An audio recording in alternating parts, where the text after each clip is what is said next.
The SIG Sauer P238 is a compact .380 auto-caliber pistol announced by SIG Sauer at the 2009 SHOT Show. It is modeled after the M1911, similar to the Colt Mustang. It is a single-action, semi-automatic pistol.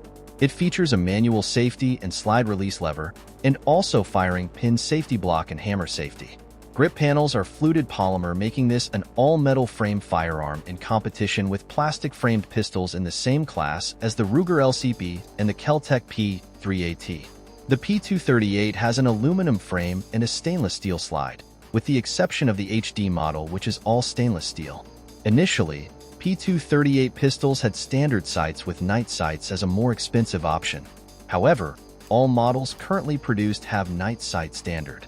Starting in 2012, many variants have an ambidextrous thumb safety standard or as an option.